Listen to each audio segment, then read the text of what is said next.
Have you ever wondered what kind of energy you bring to a room? This is something that is in your control and actually something that you should be worried about. So tune into this episode so you can learn about the energy you bring.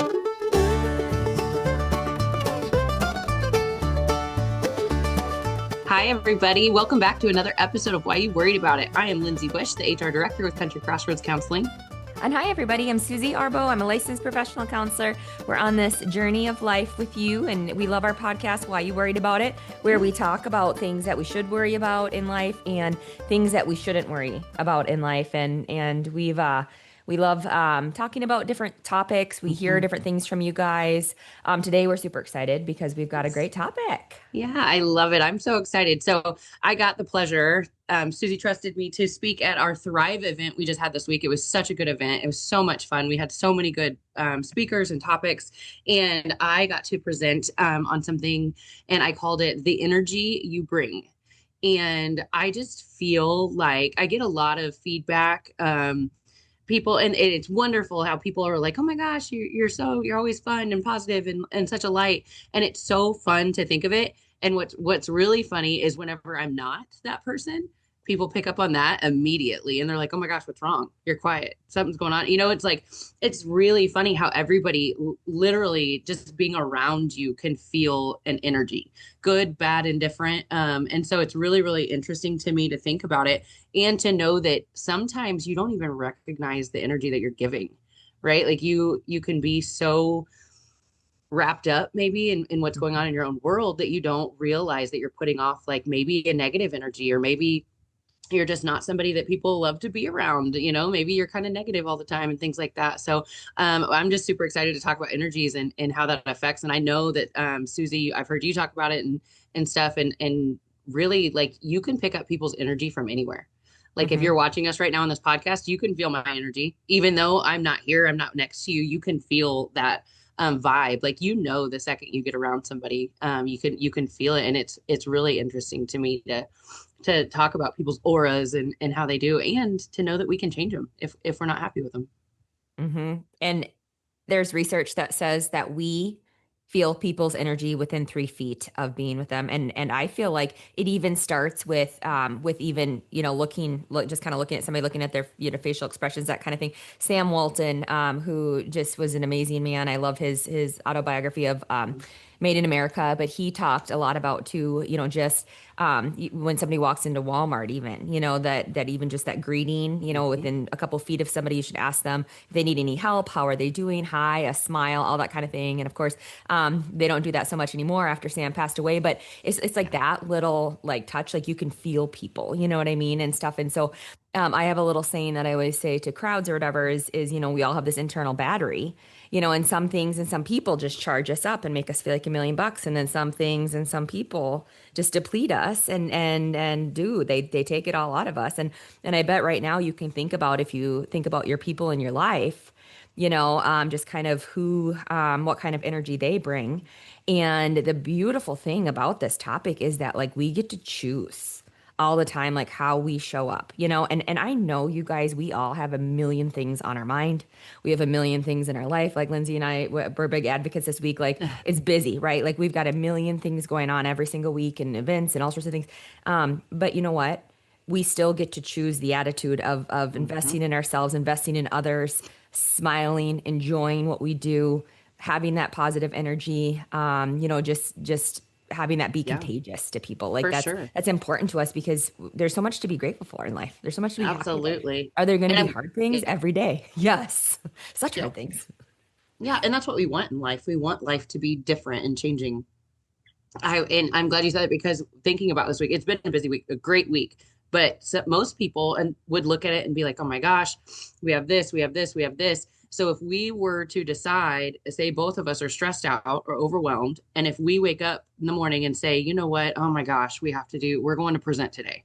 We're driving to North Kansas City and we're going to present." And oh my gosh, now we show up and our energy is we don't want to be here. We already told ourselves we're dreading it and all those things, and then it can roll into the next thing. Oh my gosh, this week's busy. And then we have Thrive. Oh my gosh, we got to get through Thrive. How are we going to get through Thrive? But that's not, and then we had the photo shoot, and you have even a million more things on it. But when you decide that you're going to show up with that positive, fun energy, it didn't affect any single, it doesn't matter how busy you are, it's all up to how you decide to show up. We Hmm. had the best events, busy week. It's been busy for everybody, and everybody, I mean, we know that we're not the only busy ones out there. Like that's Hmm. just life. That is what it is. But when you wake up and you tell yourself, "Oh, I have to go to work today." And then you roll into work and then you're annoyed and you're irritated. That's going to create that energy that you're feeding it. But what if you change that thought and you said, I get to go to work today? Like, that's awesome. Or when I get off work today, I get to do this and something to look forward to. And your entire energy is going to change because of your mindset and what you're telling yourself and like what you're focusing on. And that energy can be felt by everybody around you. And Hmm. I know I never want to be the person when I walk into a room that makes people go, "Oh gosh, she's here." Like, ooh. Like, and because everybody knows somebody like that, right? Like Hmm. there's that one person that walks in the room and you're like, "Oh boy." Yeah, You don't know, don't sit by her. yeah, No, I'm just oh, joking. please don't Yeah. sit by her. Please don't sit by her. Like there is, and I don't want to be that person. I don't. And then you can look at it from so many different perspectives too, because it's not just, maybe at work or anything, but who are you when you show up at home for your family? you know I when I was preparing for this and thinking about this, like I always make a point to be positive and happy when I'm at work and when I'm with friends and when I'm out. But then sometimes I feel like my kids get the short end of the stick because when I get home I don't have much. I'm not focused on that. I'm surviving when I get home. I'm making sure that dinner's made and all these things are. And so in my little deal the other night, I had everybody kind of write down how do you feel like you present yourself? How do you want to present? And most people all had positive, positive, hardworking, all happy, all these things. And I said, okay, but then turn it around. How do your kids maybe see you? How would your kids describe you? And that for me was kind of a smack in the face. Like, gosh, they might be like, mom's too busy. To me, I'm thinking, oh, I'm sitting and working at night at 9 o'clock because I love my job and I'm hardworking. But maybe my kids look at that as mom's just too busy. Mom doesn't have time. Mom's on her phone. So is that really the energy that I want to give my kids? Like, I want to make sure that I'm showing up for them just like I want to show up for everybody out there. So I think being aware, very self-aware of who you're showing up for. And I know Susie, you have a really great, and hopefully you'll tell everybody about like the transitions, like how you Hmm. can keep going from one to the next. Hmm. Yep, I just wrote that down actually Did as a you? note that I wanted to hit on. But before I do that, you might be out there and you might be thinking, you know what, I don't like my job, Yeah. right? Or I don't like my, you know, something maybe that you're in an unfortunate situation. Maybe you work with a toxic person, or or your job, or maybe somebody in your family is really negative, right? Or has a kind of that attitude, or whatever. And so you might be sitting there thinking, well, what do I do? And as a therapist, when I wear my therapist hat, I always just think back to, you know what? Even if you do hate that job or this isn't your job, you can always say things to yourself like, you know what, this is a season of my life right now. And this season of my life, I am making money so I can support my family. Maybe you have benefits with that job. Is there something that you like about that job? Are there some good people you work with? Are you growing? Are you learning? Like, try to find some type of positive. There's a positive in everything, there's silver lining in everything if you look for it. And then that will get you through kind of that hard time. I remember when I worked an agency job for years and I just kept thinking, this is not my forever job. But you know what?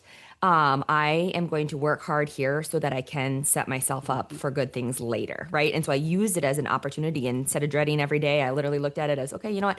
And then now I feel so spoiled, Lindsay, because like we love what we do and we never Yeah. feel like we work a day in our life, Nope. except for if it's a Medicaid audit, Those are right? a little That's challenging. yeah, yeah, those are hard. But no, for real, and we love what we do, and we're lucky, but we've also had to create that over the years. We've created that kind of thing. So, yeah, okay. And then you said transitions. I love Yes. talking about transitions. It's my favorite thing. So, Brendan Burchard has a wonderful audio book, and it's the Six Habits to Growth. If you've never done that book, I highly recommend it. Wherever you are at in life, if you're into personal development, this book can help you. It's so good. But he talks about transitions, okay? And what that means is that every time you transition in life, and what I mean by that is like every day we transition, right? So when you wake up in the morning and you get in your car and you're driving to work, using that time to say, how do I want to show up to work today? what kind of person do I want to be when I walk in that door? Like Lindsay said, I want when people see me, what do they think? And Lindsay, everybody loves you, and you're Oh, amazing well. and positive. So you have that down, girl. But Oh. anyways, and so people, you get that opportunity to transition, and then let's pretend you're transitioning into a meeting, right? Let's pretend you've got a big work meeting. So walking to that meeting, imagine yourself walking into that room and saying, "How do I want to show up for this meeting?" Okay. And then even like when you drive home, right? Or maybe you're driving to an event after work or something like that, or a kid's game, right? Transitioning, saying, how do I want to show up for my kid's game? And then, when I walk into the family, hello family, and being very present with them and not bogged down with work or feeling, negative. It is normal to have all of our feelings, right? You might get angry in life. You might get, feeling sad, bad, that kind of thing. That's okay. Have those feelings. But then I always say if it's a negative feeling, do something to improve your mood. There are things you can do. Go for a walk, say a prayer, write down what's bothering you, call a friend, call your counselor. Like there's a lot of things that you can do. But try to use your transitions. That's one of the challenges we're going to give you guys today, so that Yeah. you kind of know how you show up for people. Yeah. And I think it's super important. I really, really, truly, if you haven't yet, and I probably should have said that before, but think about it right now. Like, just take a moment and think about how do you feel like you show up? And you can compartmentalize it and do it. Okay, at work, how do I show up? Because you probably show up as a different person. At work, I can be kind of fun and goofy. I know it sounds crazy since I'm in HR, but I like to keep the energy up and keep the culture happy. Like that's my goal. And at home now, single mom at home, like I kind of have to be the authoritarian or like I have to tell people what they got to get done. And, did we do this? Did we do this? But I don't just want to be that to my kids. So being aware and knowing that it's okay to have different roles, but you still have a choice in how you show up and how you Mm-hmm. get to be in the energy. And another thing that I love about it is your role modeling. Say you work with somebody that's a negative Nancy, right? Mm-hmm. And it's so hard, like you just don't want to be around them. That's okay. And you can set your boundaries. And like we've talked about that. And there's nothing wrong with that. But also know that they're learning more than you know by watching you. They might roll their eyes every time you're being positive and they might, but honestly, those things are going to stick with them. If they see you happy and doing those things, then they're going to learn and want that too eventually, hopefully, and they're going to have to do their own work. But there's nothing wrong with role modeling and being that light in some of those hard rooms sometimes, because it is easy to just want to sink into a wall and like hide and let it take over. But it's really not doing you a service if you're not being your true authentic self. And honestly, how are you helping them if you're just going to allow that behavior to continue? Like, don't let it phase you. Don't let it ruin your day. I absolutely hate that whenever somebody maybe road rage on the way to work or something, and then all they talk about all Mm-hmm. day is the terrible traffic. It's like, why are we letting that run our life, our whole day? Mm-hmm. Like, and Mm-hmm. honestly, if you look down to it, is that if that's the worst part of your day, forgetting your boots, it's probably a pretty good day. We're gonna you Photoshop know, those in, by the way. No, I'm yeah. just joking. Susie had a terrible thing to her, but it was actually, and I mean, I had to giggle because she forgot her boots in an important picture yesterday. She still looked beautiful and gorgeous. And at the end of it, she's like, oh my gosh, I forgot my boots. And I'm thinking, you know what? If that's the worst part of this week, we are doing so good. So I don't know. There's always a light at the end of the tunnel, and there's always a way if you change your thoughts and focus on your energy and how you want to show up for people, it can make such a big difference. Absolutely. It totally can. And that's something that's in your control. You Hmm. know what I mean? We talk about, what things you should worry about, things you shouldn't worry about. You should worry about your energy, right? Hmm. And how it affects other people and just for your own well-being. There's so much research that even supports our attitude. And people with a positive attitude, you guys, the research tells us we live longer. We're healthier. We don't get sick as often. We have better relationships. We're actually more productive. Positive people actually make more money. There's a million different things that go on for positive people, and so just working on that. And if you're somebody that's maybe kind of thinking, well, man, I need to work on this. Good, do it. Yeah. You're a work in progress, and we are too. And every day. And like I said, are we perfect at it? No. There's times where we get real down. Yeah. and be like, oh my gosh, this feels so crazy. This feels so terrible. And we work through it, right? It's Yep. just one of those gifts you guys have heard us talk about before. It's one of those wonderful learning opportunities to grow from. So I think we should leave with some kind of motivation and just a challenge. Hmm. We always try to challenge people. So just think about how you're showing up to people. And I love Lindsay's. She challenged people the other day in her presentation. It was a wonderful presentation. She talked about how other people might be perceiving you, like she said, her kids, or maybe coworkers. And you know what? I would love for you even just to check in with people around you to say, like, like, how do you feel like I'm coming off lately? And when somebody says to you, oh, you look stressed, right? Or you look tired, or you look, whatever and stuff. If people are saying that to you, maybe there's something going on. Hmm. People call it the RBF face here in Missouri. Like It's not just maybe here that's in kind Missouri. of, It's well, really not.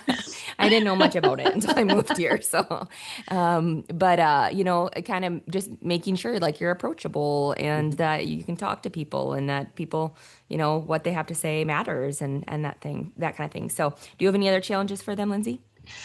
Definitely. I think too, kind of take a toll. Like if you're in a work group or if you're in maybe on a board or serving in a group or a team, your family, take a pulse check. How are people interacting with each other? How do people change when you walk in the room? How do you change when somebody else walks in the room?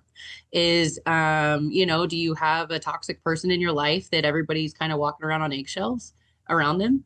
And I mean, I know I've fallen into a pattern where I've just allowed it and accepted it. And, you kind of just get through the day but there are things you can do, boundaries you can set, self-care things. And hopefully you'll go back and listen to some of our other stuff because we have tons of good stuff about how to work even in toxic relationships or communication, all those things.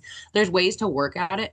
But I say check the culture of whatever group you're in, Hmm. and see if you like it. If it's good, that's amazing, and keep it up. And what are you doing well? Keep doing it. Like don't let that fall aside. But if there's something that you can do different, I challenge you to maybe write down what is it more specifically. And I'm not saying go call somebody out for being grumpy pants. Like that's not going to work. Nobody wants to hear when they're in a bad mood because it's just going to, if they weren't in a bad mood, it's going to put them in a bad mood, right?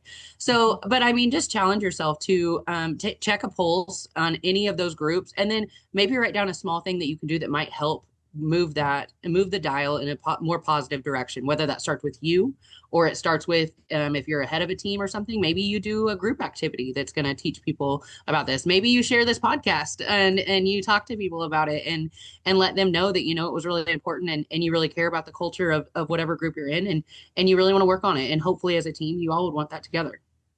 Hmm. Yep. Yep, absolutely. Absolutely. And we're not saying don't like share this and then tag the person that you're thinking of. No, Oh I'm no, just I say joking. do it. I say do it. It's a do Make it. it weird. No. Yeah. No, but you guys, this has been so fun talking about this today, and we're so grateful for people that tune in and listen, and I love the topic. And if there's anything you want to hear in the future, please let us know because Yes. we will cover it and we'll Yeah. learn as we do it.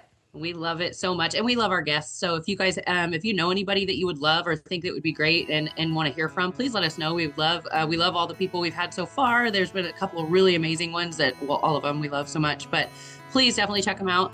A like and a share goes a long way. So make sure to subscribe. And you never know who needs to hear these things. Even if it didn't touch you, it might touch somebody else in your life. So check us out on Facebook. It's Country Crossroads Counseling, and then you can always find us on our website, Country Crossroads Counseling.